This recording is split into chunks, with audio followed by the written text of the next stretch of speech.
वो डी भी 10 मुहर्रम। हजरत नूह अलैहिस्सलाम जो बेड़ो हलियो, नाफरमान बुढ़ा फरमा बरदार पार पिया। वरी जड़ी तूफान खत्म थियो, जूदी पहाड़ ते बेड़ो बीठो। अल्लाह जे नबी पुछो त जुडी केड़ो आ, बुधायो त 10 मुहर्रम जो ॾियारो आ।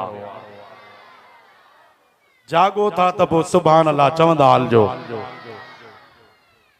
हजरत इब्राहिम अलैहिस्सलाम जे लाइ फिर निमरूद बादशाह वडो आराव तैयार करायो।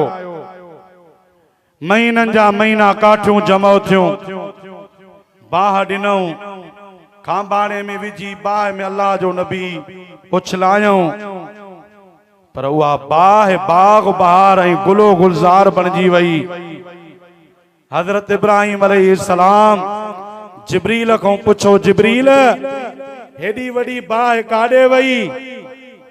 जिब्रील चयो, अल्लाह ताला बाह के चयो आ त या नारु कूनी बरदम व सलामन अला इब्राहिम।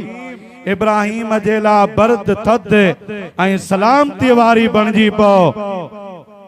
उहा बाह बाग बणजी वई आ। इब्राहिम नबी पुछे तो ॾींहुं कहिड़ो आ? चई 10 मुहर्रम जो ॾियारो आ। हजरत ईसा अलैहिस्सलाम के आसमान ते कयो वियो, दुश्मनन के नामुराद कयो वियो। अल्लाह जे नबी पुछा कई ॾींहुं कहिड़ो आ? चन 10 मुहर्रम जो ॾियारो आ। यूनुस अलैहिस्सलाम मच्छीअ जे पेटां ॿाहिरि आयो, दुआऊं घुरंदो रहियो। पोइ जंहिंमहिल किनारनि ते आयो, पुछा कई अॼु ॾींहुं कहिड़ो आ? ॿुधाइण वारनि ॿुधायो त जी 10 मुहर्रम जो ॾियारो आ। अहिड़े तरीक़े सां केतिरनि ई नबीअनि हज़रत अयूब अलैहिस्सलाम तां इम्तिहान पास थियो, उहो बि 10 मुहर्रम जो ॾियारो आ। तारीख़ हलंदी रही, तारीख़ फिरंदी रही। महबूब करीम जो बचड़ो ज़ालिम फासिक फाजिर जे खिलाफ मदीने का निकतो आ, मक्के आयो आ। हज जा ॾिहाड़ा हा। हजरत इमाम हुसैन आली मकाम फरमायो, मूं हूअं ई 25 हज प्यादल पंध करे कया आहिनि। ही हज मां रसूलुल्लाह जे दीन तो कुर्बान तो कया। वरी मक्को छॾे करबला ॾे राही थियो आ। करबला जे मैदान में पहिरीं मुहर्रम ते पहुतो आ। 7 ताईं कड़ो आ, 7 पानी बंद थियो आ, 7 8 9 इब्ने साद चयो त जो जंग कंदासूं। इमाम पाक फरमायो जो केड़ो ॾिहाड़ो आ? चयो त जो 9 मुहर्रम जो ॾिहाड़ो आ। इमाम पाक इब्ने ज़ियाद पलीत के फरमायो, अजो को ॾींहुं अजो की रात रुगी छॾियो। पुछो वियो साईं छाजे करे? पाण फरमायो त दिल थी चवे त अॼु रात मां अल्लाह जी इबादत भी घणी कयां, त रब जे कुरान जी तिलावत भी घणी कयां। नारे तकबीर, नारे रिसालत, नारे ताकीद, नारे हैदरी, हुसैनियत, यजीदियत, हुसैनियत, यजीदियत। उहा रात ईनी मोहलत पोइ इमाम पाक जे खीमन मां नफल ॾिसंदड़ ॾिसनि पिया त मुसला विछाया पिया आहिनि, अल्लाह जा बाना नमाज़ूं पिया पढ़नि। वरी यज़ीदी कन पिया ॾियनि त वरी रब जे क़ुरान जूं लोरियूं पे हलियूं, कुरान जो तिलावतूं हुयूं, कुरान जा तराना। पोइ जंहिंमहिल 10 मुहर्रम जो सुबुह फजर नमाज़ पढ़ियूं, मुंहिंजे मुहम्मद करीम जे पाक बचड़नि गुलाब के गुल का वधीक नफीस ऐं नाजुक शहजादनि जंहिंमहिल फजर नमाज़ पढ़ी, पोइ जंग जो नकारो वॻो। इमाम पाक फरमा हाणे तव्हां के मोकला, अॼु ॾींहुं कहिड़ो आहे? रफ़ीकनि पुछो साईं 10 मुहर्रम जो ॾियारो आहे। इमाम पाक फरमायो हिन ॾींहं खे अॻे ई नबीअनि रंग लॻाए छॾिया आहिनि, पर मां हुसैन पंहिंजे खून सां हिन ॾींहं खे अहिड़ो त शान ऐं मान तो ॾेई छॾियां क़यामत जो ॾींहुं अची सघे थो बाक़ी आशूरे जे ॾींहं जो शान घटिजी नथो सघे मां हिन खे अहिड़ो रंग थो लॻाए पोइ महबूब करीम जे बचड़े हिन ॾींहं खे अञा 4 चंड लॻाए छॾिया अॼु 9 मुहर्रम जो ॾिहाड़ो इमाम हुसैन जे ॾिहाड़े जे नाले ते मशहूर आहे इन्ही जे करे पूरी दुनिया जा माण्हू पंहिंजे पंहिंजे अंदाज़ में या हुसैन था कनि है हुसैन था कनि ऐं वाह हुसैन था कनि सलाम या हुसैन था मल्हाइनि लब्बैक या हुसैन था मल्हाइनि मां खुशामद कोन कंदो आहियां न को करण ईंदी आहे पर सलाम में मोहब्बत पेश तो कयां कोट मोहम्मद शरीफ हकड़े जे इन्हनि सुन्नी आशिकनि खे जिन पंहिंजे हाल आहर महबूब करीम जे बच्चे हुसैन जो ॾिहाड़ो मल्हायो आहे अचो तव्हां के रब जे क़ुरान मां महबूब जे बच्चन जो शान ॿुधायां माशाअल्लाह जमात तमाम घणी आहे मस्जिद भरजी वई आहे मूंखे यकीन आहे तकरीर हलंदी त अञा भी आशिक खुटंदा कोन बलक वधंदा वेंदा ए साईं गुलाम जो मेहरबानी से मथे थी वियो न बाबा हां इते वेठा साईं के अल्लाह हयाती दे मूंखे फोन ते हुकुम ॾिनई कल आओ तलहार बदीन जे हेठां जलसे ते वयो हुअसि गर्मी भी तमाम घणी पंध भी पूरे ॾींहं जो साईं जो साईं जमात तव्हां जे लाइ आसानी कई आहे जो शाम जो जलसो थींदो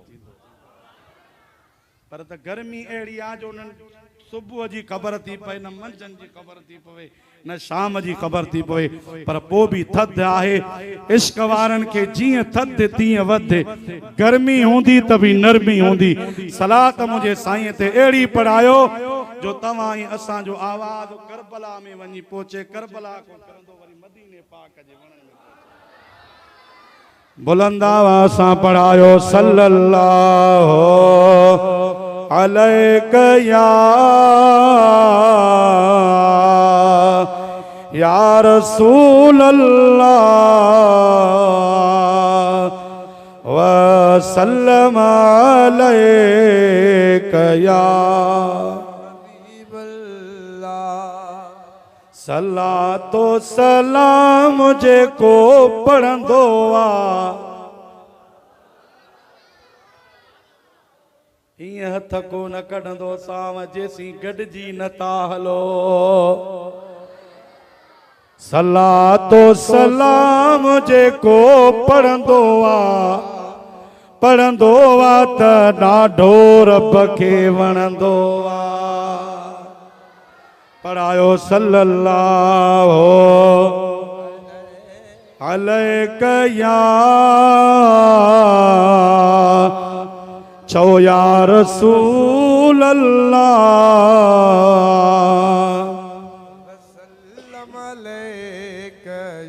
व सल्लम अलैका या हबीब अल्लाह ताला जल जलालु अमन वालु इरशाद फरमायो इन्नमा युरीदुल्लाहु लियुज़हिबा अन्कुमुर रिजसा अहलल बैते व युतहिरकुम तत्हीरा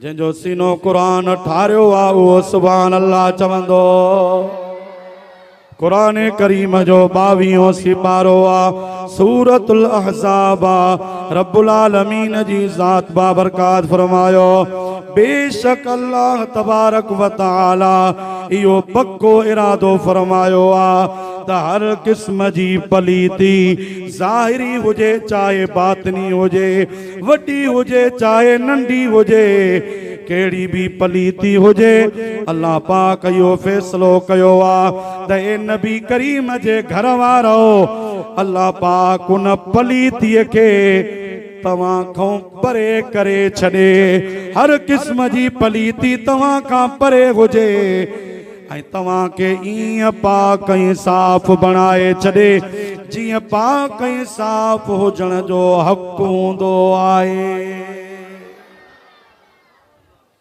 ये आयत करीमा तुझे मुझे नबी करीम सल्लल्लाहु अलैहि वसल्लम जे घर वारन याने अहल बेतन हरमन पाकन जे शान में ऐं हक में नाज़िल थी। मुझा दोस्तो अज़ीज़ो मुसलमान भाइरो शान नुज़ूल ॿुधंदो त तव्हांजो सीनो मदीनो बणजी वेंदो। मदीने पाक जो शहर आहे। मुझा मौला जेको मदीने ते सुभान अल्लाह चवे उन्हनि खे मदीनो ॾेखारे छॾे। मदीने तयारी त आहे न, कहिड़ा कहिड़ा हलंदा, सभु को तयार लॻो पियो आहे। मदीनो केर न हलंदो अदा, खुदा जो कसम आहे अहिड़ो शहर आहे जंहिंजे लाइ हर कलमे पढ़ण वारे जे दिल में उकीरे तमन्ना मौजूद आहे। मस्जिद नबवी में महबूब करीम अलैहिस्सलाम वेठा हा। पाण करीम सल्लल्लाहु अलैहि वसल्लम दे न्यापो आयो, या रसूल अल्लाह तवां के हरम पाक याद था कर। मुझा महबूब हरम शरीफ में आया, सभई नबी करीम जूं घर वारियूं वेठियूं आहिनि, गॾु वेठियूं आहिनि। महबूब करीम के अर्ज़ करे घुरायो वियो आहे। मुझे महबूब ॾिसी फरमायो, हूअ हिकिड़ी हूंदी आ, ॿ हरम हूंदा आहिनि, टे हरम हूंदा आहिनि। अॼु सभई गॾु आयो ऐं सभिनी गॾे करे मूंखे घुरायो आहे। छा ॻाल्हि आहे? अर्ज़ कयो वियो, या रसूल अल्लाह मदीने पाक जे शहर में के माण्हू अहिड़ा बि आहिनि जेके खाईंदा भी भलो हल, पेरींदा भी भलो हल, उथंदा वेंदा भी अमीरन वांगुरु हल। या रसूल अल्लाह अमीर सभिनी जानन जा सरदार, बिनी जानन जा वाली ऐं वारिस आयो, तभी सादो था पायो, के मल केड़ो था खाऊं, के मल केड़ो था खाऊं। सादगी आ घर में, उथण में वेहण में। हिकड़ो ॾींहुं चुल्ह बरे थी त ॿ ॾींहं चुल्ह नथी बरे। या रसूल अल्लाह असांजो भी हक़ आ त दुनिया दौलत असां के भी हुजे, भला भला कपड़ा असां के भी हुजन, उठ घोड़ा असां के भी हुजन। मुझे मोहम्मद करीम मुर्की फरमायो, ए अज़वाज मुतहरात अल्लाह त मोके खुद मुख्तार नबी बनायो आ। रब मुझे आडो दुनिया भी रखी आ, रब मुझे आडो दीन ऐं जन्नत भी रखियो आ। मां मोहम्मद करीम दुनिया को ला ताल्लुकी अख्तियार कई आ, मां रब के पसंद कयो आ ऐं आखिरत ऐं जन्नत के पसंद फरमायो आहे। तव्हांजो छा इरादो आ? मुझे महबूब करीम जे घर वारनि चयो, या रसूल अल्लाह असां के जेको अर्ज़ करणो हो असां उहो करे छॾियो आ। हाणे ॿुधो नौशरे वारो भिरिया वारो नबी करीम सल्लल्लाहु अलैहि वसल्लम केड़ो जवाब ॾिनो। मुझे महबूब करीम फरमायो, मो मोहम्मद के दुनिया आडो ॾिनी वई, मां दुनिया को ला ताल्लुकी करे छॾी आ। अर्शन तो आवाज़ आयो, मुझा महबूब हरम तू जाहल, घर वारियूं तू जुहल, पर हाणे जवाब तो के नाहे ॾियणो।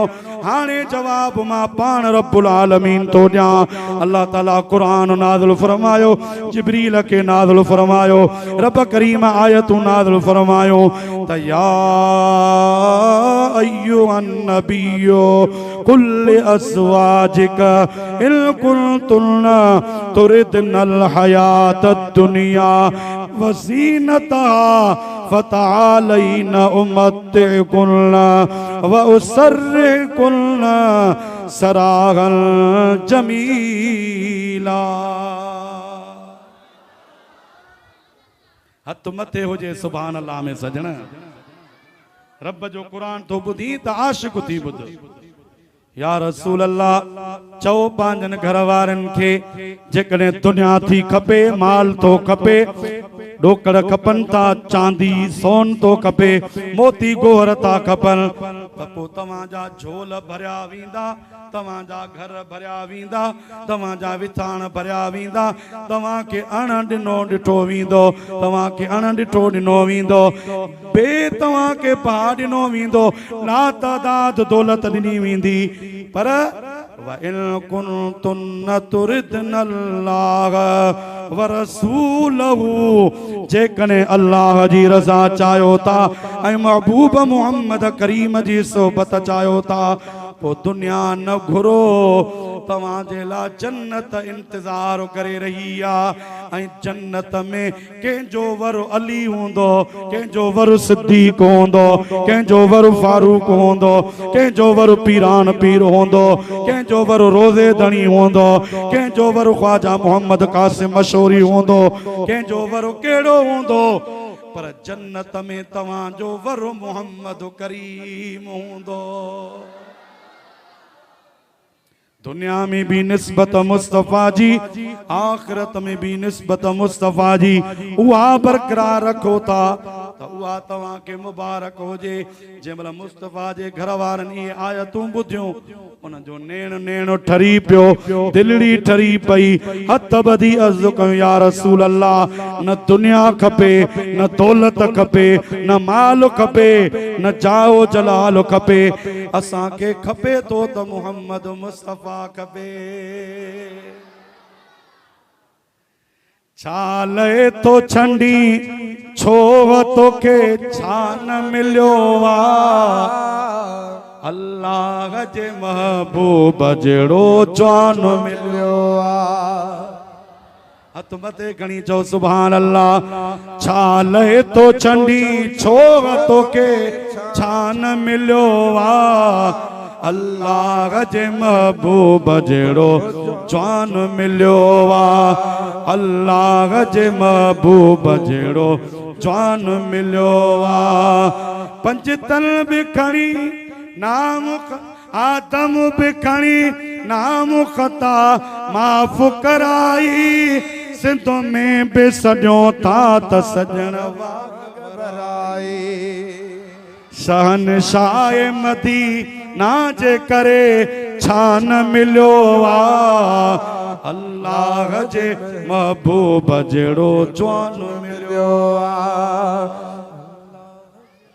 महबूब जे घर वारनि जे महिल इहे आयतूं ॿुधियूं उन्हनि जा ईमान ताज़ा थिया ख़ुशि थिया अल्लाह ताला फरमायो छा खपेव अज़वाज मुतहरा चयो कुझु न खपे कुझु न खपे कुझु न खपे आमिना जो लाल खपे यतीमन जो यार खपे मदीने जो मंठार खपे हिन गुनहगार उम्मत जो हामी मालिक गमख्वार खपे हज़रत मुहम्मद मुस्तफ़ा मुख्तार खपे नारे तकबीर नारे रिसालत नारे तहकीक नारे हैदरी नारे पीर जबल अज़वाज मुतहरात इहा ॻाल्हि कई रब फरमायो मुंहिंजे नबीअ जो घर वारियूं हाणे मां तव्हां ते गंज थो कयां गंज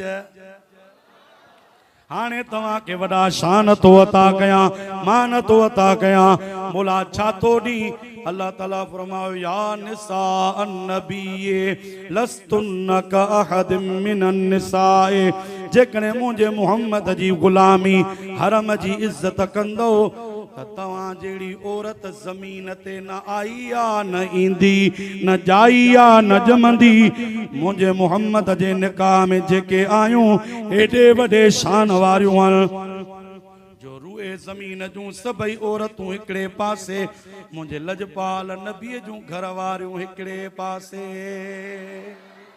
का अहद मिनन निसाए रब जो कुरान तो चवे तवां जेड़ियूं औरतूं जमीन ते न आहिनि छो त का आदम जी घरवारी का नूह जी घरवारी का हजरत इब्राहिम जी का इस्माइल जी का हजरत मूसा कलीम जी का ज़करिया जी का यूनुस जी का हारून जी का कंहिंजी पर तव्हां के घोट अहिड़ो मिलियो जेको सभिनी नबियनि जो सरदार आहे सभिनी रसूलनि जो बगदार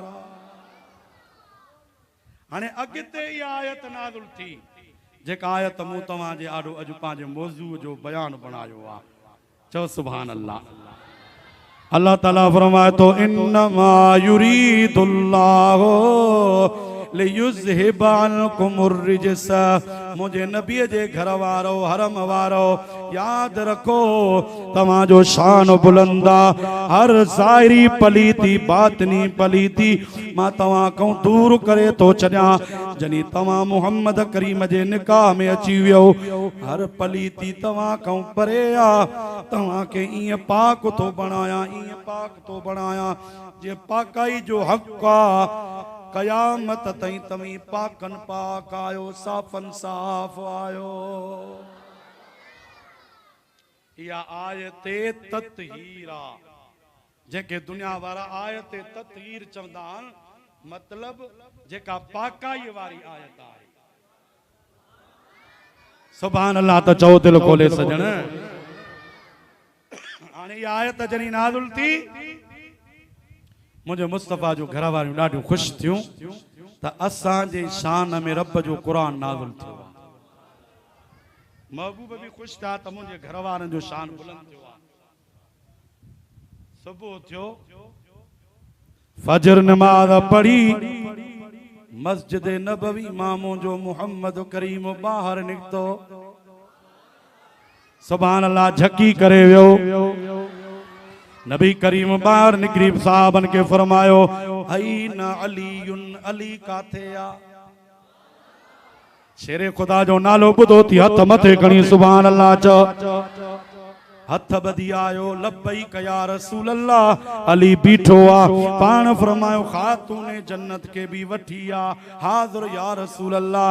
मुस्तफ़ा फरमाया तो हसन के भी वठी आ हाओ या रसूल अल्लाह। मोहम्मद करीम फरमाया हुसैन के भी वठी आ हाओ या रसूल अल्लाह। चारई आया महबूब फरमायो वेही रहो वेही रहा। मस्जिद नबवी जो अंगणा मुझे महबूब करीम जी ज़ात बाबरकात वेही हेरे मोड़े ॾिसो कुलन वारी चादर लाहे चादर के टेड़ियो चादर टेड़े पंहिंजे मथां भी रखी उन्हनि चईन जे मथां भी रखी चादर रखी करे मुझे सोने नबी दुआ जा हथ कया अल्लाहुम्मा हाउलाए अहलु बैती। मुझा मौला कल मुझन घर वारन के अहल बैत कोठो थई पर अज मस्जिद नबवी में मदीने में वेही मां दुआ तो घुरा मुझा रब मुझे अली के मुझी फातिमा के मुझे हसन के मुझे हुसैन के भी इन्हनि अहल बैतन में शामिल फरमा। ॾाढे चओ सुभान अल्लाह। हेरो नबी करीम दुआ घुरी आ अर्शन तो आवाज आयो या रसूल अल्लाह हुनन के भी तुझे निस्बत जे करे शामिल कयो वा त हिनन के भी तो मुहम्मद जे निस्बत जे करे शामिल कयो वा। हाणे इनी आयत मां मालूम तो थे त नबी जे घर वारा भी अहल बैत हन अली जे घर वारा भी अहल बैत हन। रब जो कुरान तो चवे त नबी जूं घर वारियूं अहल बैत हन मोहम्मद करीम जी हदीस थी चवे अली जो घर ऐं कुटुंब भी अहल बैत आ। ओ सुन्नी तो के मुबारक होजे तू कुरान के भी मञींदो आ तो के मुबारक होजे तू हदीस के भी मञींदो आ। हिकड़ा चवंदा हन त नबी जूं घर वारियूं अहल बैत हन अली जो घराणो अहल बैत नाहे। ॿिया चवंदा हन अली जो घराणो अहल बैत आ नबी जे घर वारा अहल बैत न आहिनि पर असी विच को न कंदा आहियूं। असी कुरान भी मञूं हदीस भी मञूं असां नबी जा हरम भी अहल बैत में मञूं त अली जे घर वारनि के भी अहल बैत में मञूं। दुनिया ते वाहिद मसलक आ जेको कुरान ते भी हिक ही वक्त अमल थो करे हदीस ते भी अमल थो करे उहे सच्चा सुन्नी दस्तगीर जा मुरीद मुसलमान आहिनि। हथ मथे खणी सुन्नी चओ सुभान अल्लाह। असां ता चऊं त नबी जे घर वारा भी अहल बैत त मुहम्मद करीम जा बचड़ा याने नवासा भी अहल बैत छो त घर वारन के कुरान अहल बैत तो सदे ऐं मुहम्मद जे बच्चन के नबी पाण अहल बैत तो सदे पियो। महबूब करीम जो बच्चन सा तमाम घणो प्यार चओ सुभान अल्लाह। हकड़ा फकीर ॾिसो बुजुर्ग भी वेठा नौजवान भी वेठा ऐं तव्हांजा नंढड़ा हिते ॿार बि गॾु आया आहिनि। हे नंढड़ा मौसम वेठा आहिनि, कंहिंजे हंज में वेठा आहिनि, ज़िक्र हुसैन ॿुधी रहिया आहिनि। मुंहिंजा दोस्त अज़ीज़ो बच्चा प्यारा आहिनि। बच्चनि सां माण्हू चवंदो आहे गॾु हुजां, ॾुख हुजे त बि बच्चा गॾु हुजनि, सुख हुजे त बि बच्चा गॾु हुजनि।